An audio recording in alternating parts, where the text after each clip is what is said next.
Study 24 Udaipur में आप सभी का स्वागत है। आज के इस वीडियो में हम क्लास 12 इकोनॉमिक्स का चैप्टर नंबर 2 इंडियन इकोनॉमी वाला जो पार्ट है उसका लेसन नंबर 2 भारतीय अर्थव्यवस्था की जो स्थिति है 1950 से लेकर 1990 के बीच में, कि जब भारत इंडिपेंडेंट स्वतंत्र हुआ था 1947 में, तो उसके पश्चात उन्होंने अपने आर्थिक विकास की गति को आगे बढ़ाने के लिए किस प्रकार की जो योजनाएं हैं, कौन सा मार्ग चुना, कौन कौन सी उन्होंने योजनाएं चलाई हैं, किस प्रकार से आर्थिक विकास को बढ़ावा देने के लिए कार्य किए गए हैं, चाहे वो कृषि क्षेत्र हो, औद्योगिक क्षेत्र हो, आधारभूत संरचना हो, इन समस्त क्षेत्रों का विकास करने के लिए क्या क्या कार्य किए गए हैं, उसके बारे में हम लेसन नंबर 2 में पढ़ेंगे। आज हम इस लेसन का जो इंट्रोडक्शन है फर्स्ट वो हम डिस्कस करेंगे। सबसे पहले अगर हम बात करें तो भारत जो है 1947 में 15 अगस्त 1947 को जब स्वतंत्र हुआ था, उस समय भारतीय अर्थव्यवस्था की जो स्थिति थी वो बहुत ही दयनीय स्थिति थी, वो बहुत ही खराब स्थिति थी, जिसके बारे में हमने लेसन नंबर 1 में पढ़ा था। चाहे वो कृषि क्षेत्र हो, औद्योगिक क्षेत्र हो, आधारभूत संरचना की स्थिति हो, विदेशी व्यापार की स्थिति हो, समस्त प्रकार की जो आर्थिक स्थितियां थी, जो आर्थिक दृष्टि से अगर हम देखें तो भारतीय अर्थव्यवस्था एक तरह से पिछड़ी हुई अर्थव्यवस्था थी। कृषि क्षेत्र में भी पिछड़ी हुई थी, औद्योगिक उत्पादन के क्षेत्र में भी पिछड़ी हुई थी, समस्त प्रकार की जो आर्थिक क्रियाएं थी, आधारभूत संरचनाएं थी, उन सभी का जो स्तर है वो अच्छा नहीं था, क्योंकि ब्रिटिश उपनिवेश शासक थे, उन्होंने भारतीय अर्थव्यवस्था का शोषण किया था, एक तरह से भारतीय संपत्ति को नुकसान पहुंचाने का कार्य किया था। उन्होंने भारतीय संपत्ति को एक तरह से अपना जो धन था उसका जो हस्तांतरण है वो अपने जो गृह देश था ब्रिटेन था उसको ले जाने की तरफ ही किया था। कभी भी उन्होंने हमारे देश में भारत के विकास के लिए नहीं सोचा था। तो 1947 में जब ब्रिटिश औपनिवेशिक शासकों द्वारा जो भारत का शासन है भारतीयों को दिया गया था, तो उसमें भारतीय अर्थव्यवस्था की जो स्थिति थी वो बहुत ही खराब थी। और स्वतंत्र होने के बाद में जो भारतीय नेता थे, स्वतंत्रता सेनानी थे, जो विद्वान थे, उन्होंने एक तरह से भारत का आगे किस प्रकार से विकास किया जाए, नए भारत का जो निर्माण है वो किस तरीके से किया जाए, नए भारत का निर्माण करने के लिए किस प्रकार की जो आर्थिक प्रणाली है उसको अपनाया जाए, ताकि हम विकास की जो गति है, आर्थिक विकास की जो गति है उसको तेजी से आगे बढ़ा सकें। इसके बारे में उन्होंने चिंतन करना, सोचना प्रारंभ कर दिया था। वो जो नेता थे उस समय के, जैसे प्रमुख नेता पंडित जवाहरलाल नेहरू हैं और साथ ही अन्य जो विद्वान थे, उन्होंने सोचा कि भारत की अर्थव्यवस्था जो है उसको आगे बढ़ाने के लिए, उसका विकास करने के लिए किस प्रकार की जो आर्थिक प्रणाली है वो अच्छी रहेगी। पूंजीवादी प्रणाली को अपनाया जाए या समाजवादी प्रणाली को अपनाया जाए। जो पंडित नेहरू थे वो एक तरह से समाजवाद के पक्षधर हम कह सकते हैं, कि सोवियत संघ का जो मॉडल था समाजवाद का, उसको अपनाने के पक्ष में थे, लेकिन साथ ही साथ वो निजी संपत्ति को बढ़ावा देने के भी पक्षधर रहे हैं। और इसी कारण से भारत ने आगे अपना विकास बढ़ाने के लिए न तो समाजवाद को अपनाया न पूंजीवाद को अपनाया। इन दोनों का जो मिश्रण है, जिसको हम क्या कहते हैं, मिश्रित अर्थव्यवस्था कहते हैं। तो भारतीय विद्वानों के द्वारा, नेताओं के द्वारा 1947 में जब भारत स्वतंत्र हुआ था, तो उसका विकास करने के लिए, आर्थिक विकास की प्रक्रिया को आगे बढ़ाने के लिए जो मिश्रित अर्थव्यवस्था का मार्ग उनके द्वारा चुना गया था। अब देखिए ये मिश्रित अर्थव्यवस्था क्या होती हैं, पूंजीवादी अर्थव्यवस्था क्या होती हैं, समाजवादी अर्थव्यवस्था क्या होती हैं, इसके बारे में हम थोड़ा सा डिस्कस कर लेते हैं। तो देखिए आर्थिक प्रणाली जो होती हैं उसको हम 3 भागों में बांट सकते हैं। मतलब देखिए आर्थिक प्रणाली का मतलब क्या हो गया, कि कोई भी देश अपने जो संसाधन है, किसी भी अर्थव्यवस्था के पास में संसाधन क्या होते हैं, सीमित होते हैं, और लोगों की वहाँ की जो आवश्यकताएं होती है वो एक तरह से क्या होती हैं, असीमित होती हैं। सीमित संसाधन होते हैं जबकि लोगों की आवश्यकताएं क्या होती है, असीमित। जैसे हम एक व्यक्ति की बात करें, कि व्यक्ति के जो संसाधन है, आय क्या होती है, सीमित होती है, लेकिन हमेशा वो क्या चाहता है, बहुत प्रकार की जो वस्तु उसको वो प्राप्त करना चाहता है, लेकिन सभी को वो प्राप्त नहीं कर सकता है, क्योंकि उसके पास में जो पैसा है, आय है, वो एक तरह से क्या होती है, सीमित। तो इसी तरीके से संपूर्ण अर्थव्यवस्था के संदर्भ में अगर देखा जाए तो संपूर्ण अर्थव्यवस्था के पास में संसाधन सीमित होते हैं, और इसी कारण प्रत्येक अर्थव्यवस्था को, प्रत्येक समाज जो है उसके सामने तीन प्रमुख समस्याएं होती हैं। कौन कौन सी होती हैं? सबसे पहली जो आर्थिक समस्या होती है वो है किन वस्तुओं का और सेवाओं का उत्पादन किया जाए। मतलब अर्थव्यवस्था में सीमित संसाधनों की वजह से किन वस्तुओं का उत्पादन किया जाए। जैसे वस्तुएं अलग अलग प्रकार की होती हैं, उपभोक्ता वस्तुएं भी होती हैं, पूंजीगत वस्तु भी होती हैं, जिसके बारे में आपने क्लास 11th में पढ़ा होगा। तो देखिए, वस्तुएं जो होती है उसको मुख्य रूप से हम दो भागों में बांट सकते हैं। पूंजीगत वस्तुएं जो उत्पादन प्रक्रिया में दूसरी वस्तुओं का निर्माण करने के लिए प्रयोग की जाती हैं, जैसे मशीनें हो गई हैं, और दूसरी होती हैं उपभोक्ता वस्तुएं जो उपभोक्ता की आवश्यकताओं को संतुष्ट करती हैं। तो ऐसी स्थिति में प्रत्येक अर्थव्यवस्था के पास में सीमित संसाधन होने की वजह से उसके सामने प्रमुख केंद्रीय समस्या क्या होती है कि वो किन वस्तुओं और सेवाओं का उत्पादन करें और कितनी मात्रा में उत्पादन करें। तो ये जो निर्णय है वो एक तरह से किस प्रकार लिया जाएगा कि वहाँ की जो आर्थिक प्रणाली है वो किस प्रकार की है, मांग और पूर्ति की शक्तियाँ किस प्रकार की हैं, किन वस्तुओं की मांग ज़्यादा है, उनकी जो पूर्ति है वो किस प्रकार की है, इन सभी के ऊपर डिपेंड करेगा। लेकिन वो आर्थिक प्रणाली किस प्रकार की है, पूंजीवादी है, समाजवादी है या मिश्रित है, उसके ऊपर निर्भर करेगा। तो इन तीनों के बारे में भी हम अभी डिस्कस करेंगे। दूसरी जो प्रमुख समस्या होती है वो होती है उत्पादन कैसे किया जाए, कि उत्पादन किन वस्तुओं का किया जाए। अगर ये निर्धारित हो जाता है तो उसके बाद में अर्थव्यवस्था को निर्णय लेना पड़ता है कि उन वस्तुओं का उत्पादन करने के लिए वो किस प्रकार की जो विधि है उसको अपनाएं। तो उत्पादन कैसे किया जाए का संबंध किससे है? उत्पादन की कौन सी विधियों का प्रयोग किया जाए। जैसे उत्पादन की जो विधियां होती है उसको हम मुख्य रूप से दो भागों में बांट सकते हैं। एक तो होती है श्रम प्रधान तकनीक और दूसरी होती है पूंजी प्रधान तकनीक। श्रम प्रधान तकनीक का मतलब क्या हो गया? जिसमें पूंजी की तुलना में श्रम का अधिक प्रयोग होता है, श्रम प्रधान तकनीक।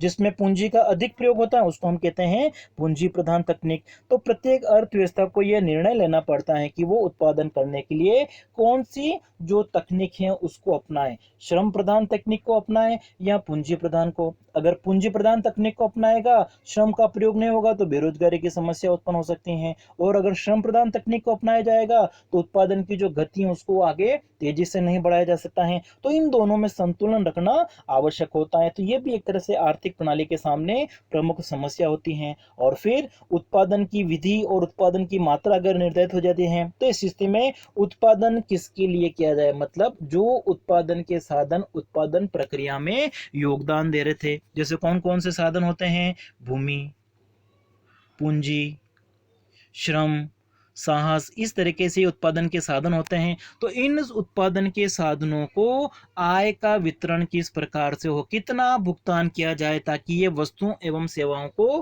क्रय कर सकें। जैसे भूमि को लगान या किराए दिया जाता है, पूंजी को ब्याज दिया जाता है, श्रम को मजदूरी, साहसी को लाभ। तो ये एक तरह से क्या होती हैं? वितरण की समस्या होती है। लोगों को आय उपलब्ध कराई जाए, उत्पादन के जो साधन हैं उनको उनकी सेवाओं के बदले में भुगतान किया जाए। तो इन उपरोक्त समस्या जो हमने पढ़ी थी इनका जो समाधान है वो किसके ऊपर निर्भर करेगा? बाजार की जो शक्तियां हैं, मांग और पूर्ति किस प्रकार की हैं उनके ऊपर निर्भर करेगा। तो आर्थिक प्रणाली जो होती है इस आधार पर हम उसको क्या कर सकते हैं? तीन भागों में विभाजित कर सकते हैं। कौन कौन सी आर्थिक प्रणाली हो सकती हैं? सबसे पहले पूंजीवादी अर्थव्यवस्था हो सकती हैं, दूसरी समाजवादी अर्थव्यवस्था हो सकती हैं, और तीसरी होती हैं मिश्रित अर्थव्यवस्था। तो एक अर्थव्यवस्था, जैसे कि हम भारत की बात कर रहे हैं, भारत जब स्वतंत्र हुआ था तो उस समय जो भी आर्थिक चिंतक थे, जो नेता थे, विद्वान थे, उन्होंने सोचना प्रारंभ कर दिया था कि भारत का विकास करने के लिए इनमें से किस आर्थिक प्रणाली को अपनाया जाए। पूंजीवादी जो प्रणाली है उसको अपनाया जाए या समाजवादी को अपनाया जाए, या इन दोनों के जो बीच का मार्ग होता है जिसको हम कहते हैं मिश्रित अर्थव्यवस्था। देखिए, पूंजीवादी जो अर्थव्यवस्था होती है उसको हम एक तरह से क्या कहते हैं? बाजार अर्थव्यवस्था भी कह सकते हैं। पूंजीवादी अर्थव्यवस्था का दूसरा नाम क्या है? बाजार अर्थव्यवस्था, या इसको हम स्वतंत्र अर्थव्यवस्था भी कह सकते हैं। और इसमें जो उत्पादन के साधन होते हैं उस पर किसका अधिकार होता है? निजी क्षेत्र का अधिकार होता है, निजी व्यक्तियों का अधिकार होता है। और निजी क्षेत्र जो है वो प्रमुख रूप से जो उत्पादन करता है या जो भी आर्थिक निर्णय लेता है वो एक तरह से क्या होता है? स्वयं के लाभ को वो देखते हैं। तो किस प्रकार से अपना जो लाभ है वो अधिकतम हो जाता है। इसलिए वो किन वस्तुओं का उत्पादन करेंगे, जिनकी कीमत ज्यादा होगी, जिसका उत्पादन करने पर उनको अधिकतम लाभ होता है, उन वस्तुओं का वो उत्पादन करेंगे। जिन वस्तुओं की मांग ज्यादा होगी उनका वो उत्पादन करना पसंद करेंगे। तो पूंजीवादी अर्थव्यवस्था में जो उत्पादन के साधन होते हैं, जो आर्थिक निर्णय होते हैं, वो स्वयं के लाभ के लिए किए जाते हैं और उत्पादन के साधनों पर अधिकार किसका होता है, निजी स्वामित्व हम कह सकते हैं, निजी व्यक्तियों का एक तरह से अधिकार होता है। दूसरी जो होती है आर्थिक प्रणाली वो है समाजवादी अर्थव्यवस्था। और समाजवादी अर्थव्यवस्था में क्या होता है, देखो ये तो हो गया हमारा कैपिटलिस्ट इकोनॉमी, पूंजीवादी अर्थव्यवस्था। सोशलिस्ट समाजवादी अर्थव्यवस्था में क्या होता है, जो उत्पादन के साधन होते हैं उस पर किसका अधिकार होता है, पूरे समाज का अधिकार होता है, या सरकार का अधिकार होता है। और उत्पादन संबंधी जो निर्णय लिए जाते हैं वो एक तरह से किसके ऊपर निर्भर करते हैं, पूरे समाज के कल्याण के ऊपर। मतलब उन वस्तुओं का उत्पादन किया जाएगा जिससे समाज का जो कल्याण है, सभी लोगों का जो कल्याण है वो अधिकतम हो जाए। तो समाजवादी अर्थव्यवस्था में उत्पादन के साधनों पर निजी स्वामित्व नहीं होता है, पूरे समाज का, सभी लोगों का स्वामित्व होता है, सरकार का स्वामित्व होता है। और जो भी आर्थिक निर्णय लिए जाते हैं वो ऐसे आर्थिक निर्णय होते हैं जो पूरे समाज के कल्याण को अधिकतम कर दें। और तीसरी अर्थव्यवस्था होती है मिश्रित अर्थव्यवस्था, जिसके अंतर्गत निजी क्षेत्र के साथ सरकारी जो क्षेत्र होता है उसके साथ साथ में निजी क्षेत्र जो होता है उसकी भी आर्थिक व्यवस्था में भूमिका होती है। मिश्रित अर्थव्यवस्था में उत्पादन के कुछ साधन होते हैं, कुछ निर्णय जो होते हैं वो सरकार अपने पास में रखती है, कुछ उत्पादन के जो स्रोत होते हैं, प्रक्रिया होती है, उसको वो निजी क्षेत्र के साथ में दे देती हैं। कुछ ऐसे क्षेत्र होते हैं जहां पर सरकार और निजी क्षेत्र दोनों कार्य करते हैं। तो मिश्रित अर्थव्यवस्था में उत्पादन के साधनों पर सार्वजनिक क्षेत्र और निजी क्षेत्र दोनों का सह अस्तित्व हम कह सकते हैं। दोनों क्षेत्र जो होते हैं वो साथ साथ कार्य करते हैं।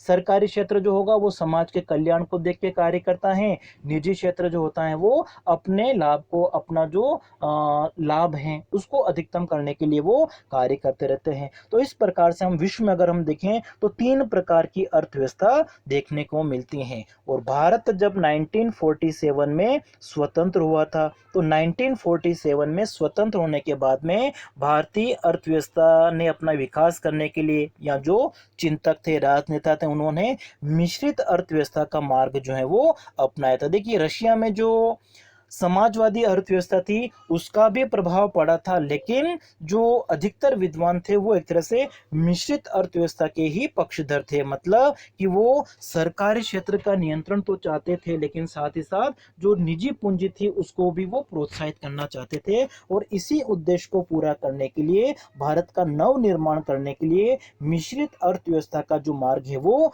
चुना गया। और मिश्रित अर्थव्यवस्था में क्या होता है, अर्थव्यवस्था का विकास करने के लिए सरकार के द्वारा विभिन्न योजनाएं बनाई जाती हैं, और उन योजनाओं में जो निजी क्षेत्र होता है वो भी एक तरह से प्रोत्साहित करता है, वो भी एक तरह से अपनी जो भूमिका है अर्थव्यवस्था की गति को आगे बढ़ाने के लिए वो अदा करता है एक तरह से। तो मिश्रित अर्थव्यवस्था में निजी क्षेत्र और सार्वजनिक क्षेत्र दोनों का सह अस्तित्व होता है। और इसी उद्देश्य को, जैसे हमने पढ़ा कि मिश्रित अर्थव्यवस्था में सरकार क्या करती है, विभिन्न कार्यों को, आर्थिक विकास की गति को आगे बढ़ाने के लिए योजनाओं का निर्माण करती हैं। तो योजनाओं के लिए भारत सरकार के द्वारा योजना आयोग की स्थापना की गई थी। कब की गई थी, 1950 में। तो ध्यान रखना है, स्वतंत्रता के बाद में भारतीय अर्थव्यवस्था के द्वारा विकास करने के लिए जब मिश्रित अर्थव्यवस्था का मार्ग चुना गया था, जिसके अनुसार विभिन्न प्रकार की जो पंचवर्षीय योजनाएं हैं उनका निर्माण किया जाना था। और इन जो योजनाएं थी, पंचवर्षीय योजनाएं, उनको क्रियान्वित करने के लिए योजना आयोग की स्थापना की गई थी। और इस योजना आयोग की स्थापना कब की गई थी, 1950 में। और योजना आयोग जो है उसका अध्यक्ष कौन होता है, प्रधानमंत्री। जो भी देश का प्रधानमंत्री होता है वो उस योजना आयोग का अध्यक्ष होता है। और वर्तमान समय में अगर हम देखें तो इस योजना आयोग को एक तरह से समाप्त कर दिया गया है, और योजना आयोग की जगह भारत में वर्तमान समय में नीति आयोग कार्य कर रहा है। ठीक है, नीति आयोग कार्य कर रहा है और नीति आयोग का जो अध्यक्ष होता है वो कौन होता है, देश का प्रधानमंत्री, जिसके बारे में नीति आयोग के बारे में भी आगे हम डिस्कस करेंगे। अभी आपको ये ध्यान रखना है कि स्वतंत्रता के बाद में भारतीय अर्थव्यवस्था ने विकास करने के लिए योजना का मार्ग चुना था, पंचवर्षीय योजनाओं का मार्ग चुना था। उसके लिए योजना आयोग की स्थापना की गई थी 1950 में, और वर्तमान में योजना आयोग का जो नाम है वो बदल कर क्या हो गया है, नीति आयोग। और नीति आयोग क्या है इसके बारे में भी आगे हम देख लेंगे इसी चैप्टर में। उसका अध्यक्ष कौन होता है, प्रधानमंत्री होता है।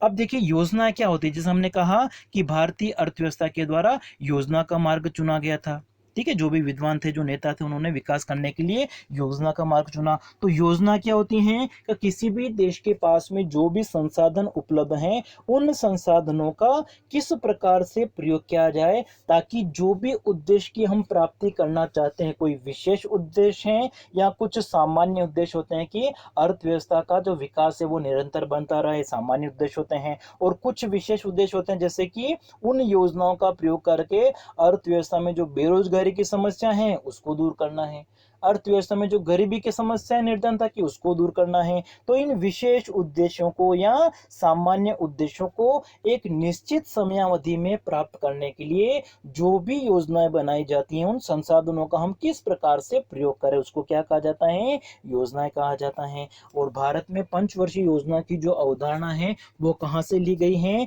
पूर्व में जो सोवियत संघ है जिसका नाम क्या है वर्तमान में रूस, वहां से ली गई है। वहां पर पंचवर्षीय योजनाएं जो है वो विकास करने के लिए चलाई जाती थी। और पंचवर्षीय योजना का मतलब जैसा कि नाम से स्पष्ट है, 5 वर्ष में विभिन्न उद्देश्यों को जो हम प्राप्त करना चाहते हैं। लेकिन भारत में पंचवर्षीय योजनाओं का जो उद्देश्य है वो केवल 5 वर्षों के जो उद्देश्य उनकी प्राप्ति से नहीं है, बल्कि आने वाले आगामी जो 20 वर्ष हैं उनमें भी प्राप्त किए जाने वाले कुछ लक्ष्य निर्धारित किए जाते हैं, कुछ उद्देश्य निर्धारित किए जाते हैं। आगामी 20 वर्षों में हम किन लक्ष्यों को प्राप्त करना चाहेंगे उनको भी इन पंचवर्षीय योजनाओं में सम्मिलित किया जाता था। तो ये तो हो गया हमारा कि योजना क्या होती है। तो योजना क्या होती है, किसी विशेष उद्देश्य को या कुछ सामान्य उद्देश्य होते हैं उनको एक निश्चित समयावधि में प्राप्त करने के लिए हमारे पास में जो संसाधन उपलब्ध होते हैं उनका हम किस प्रकार से प्रयोग करें। तो उसके लिए जो भी कार्य किया जाता है, रणनीति बनाई जाती है, उसी को क्या कहा जाता है, योजना कहा जाता है। और भारत में योजनाओं का संबंध किससे है, जो पंचवर्षीय योजना है उनसे है। अब देखिए भारत में जो योजना है, ठीक है, उनका निर्माण किसने किया था, या भारतीय योजनाओं के जो निर्माता हैं वो किसको कहा जाता है, पीसी महलनोबिस को कहा जाता है। ठीक है, मुख्य रूप से अगर हम देखें, जैसे प्रथम पंचवर्षीय योजना थी वो थी 1951 से 56 तक, ठीक है, लेकिन द्वितीय पंचवर्षीय योजना स्टार्ट हुई थी 1956 से। और वास्तविक पंचवर्षीय योजनाएं जो एक तरह से कहां से कही जाती हैं, 1956 के बाद से ही कही जाती हैं। प्रथम पंचवर्षीय योजना कौन सी है, 1951 से 56 है। द्वितीय कौन सी है, 1956 से प्रत्येक 5 वर्षों के लिए, ठीक है, 56 से 61 तक। तो जो द्वितीय पंचवर्षीय योजना थी जिसका जो निर्माण है वो किसके ऊपर डिपेंड था, किसके ऊपर, किस मॉडल के ऊपर डिपेंड था, महलनोबिस मॉडल था, उसके ऊपर निर्भर था। महलनोबिस कौन थे, पीसी महलनोबिस, उनका पूरा नाम क्या था, प्रशांत चंद्र महलनोबिस। और ये भारतीय योजनाओं के निर्माता कहा जाते हैं। ये सांख्यिकीविद थे, वैज्ञानिक थे। इन्होंने भारतीय सांख्यिकी संस्थान ISI की स्थापना की थी और इन्होंने सांख्य नामक एक जर्नल जो है वो भी इन्होंने प्रकाशित किया था। और इनका जो जन्म है वो कब हुआ था, 1893 में कोलकाता पश्चिम बंगाल में। यहाँ डेट क्या थी, 29 जून को। और इसी कारण इनका जो जन्म है 29 जून को हुआ था, इसलिए भारत में 29 जून जो है वो एक तरह से सांख्यिकी दिवस के रूप में हर वर्ष मनाया जाता है। भारत में हर वर्ष 29 जून जो है वो सांख्यिकी दिवस के रूप में मनाया जाता है, क्योंकि 29 जून को 29 जून को ही प्रशांत चंद्र महलनोबिस जो भारतीय योजनाओं के निर्माता थे इनका जन्मदिन है। क्लियर हो गया। तो इन्होंने क्या किया था, एक तो सांख्य नामक जो जर्नल था वो प्रकाशित किया था, भारतीय सांख्यिकी संस्थान जो है ISI उसकी स्थापना की थी। साथ ही साथ जो सैंपल सर्वे की हम बात करें तो सैंपल सर्वे की इन्होंने डिजाइन में योगदान दिया था, जिसका प्रयोग विभिन्न प्रकार की जो नीतियां हैं उसको बनाने में किया जाता है। और भारत जब 1947 में स्वतंत्र हुआ था तो स्वतंत्रता के बाद में जो सरकार का गठन हुआ था उस सरकार में एक तरह से जो महलनोबिस थे वो सांख्यिकी सलाह सलाहकार थे। इन्होंने बेरोजगारी को दूर करने के लिए योजनाएं बनाई थी, कृषि एवं बाढ़ को नियंत्रित करने के विभिन्न प्रयोग किए थे। ठीक है, तो योजना का जो सही रूप है वो भारत में द्वितीय पंचवर्षीय योजना से माना जाता है। तो द्वितीय पंचवर्षीय योजना थी वो महल नोबिस मॉडल पे आधारित थी, और इन्होंने द्वितीय पंचवर्षीय योजना में महल नोबिस के विचारों पर आधारित थी। इन्होंने भारत के आर्थिक विकास की गति को आगे बढ़ाने के लिए भारत और विदेशों से जो प्रतिष्ठित अर्थशास्त्री थे उनको आमंत्रित करने की सलाह दी थी। और कुछ अर्थशास्त्री ऐसे थे जो महल नोबिस के विचारों को एक तरह से उनकी आलोचना करते थे, लेकिन फिर भी उनको भी आमंत्रित करने की जो बात है वो किसने की थी? महल नोबिस ने की थी, और इसी कारण इनको बहुत सारे जैसे पुरस्कार भी प्राप्त हुए हैं। तो आज के वीडियो में हम इतना ही पढ़ेंगे। नेक्स्ट वीडियो में हम पढ़ेंगे कि पंचवर्षीय योजनाओं के कौन कौन से लक्ष्य हैं, कौन कौन से उद्देश्य निर्धारित किए गए हैं। फिर उसके बाद में जो कृषि क्षेत्र हैं, औद्योगिक क्षेत्र हैं, विदेशी व्यापार क्षेत्र हैं, इसमें भारत ने किस प्रकार से अपना विकास किया है 1950 से लेकर जो 90 तक का टाइम पीरियड है उस अवधि में किस प्रकार से विकास किया है, उसके बारे में हम नेक्स्ट वीडियो में डिस्कस करेंगे।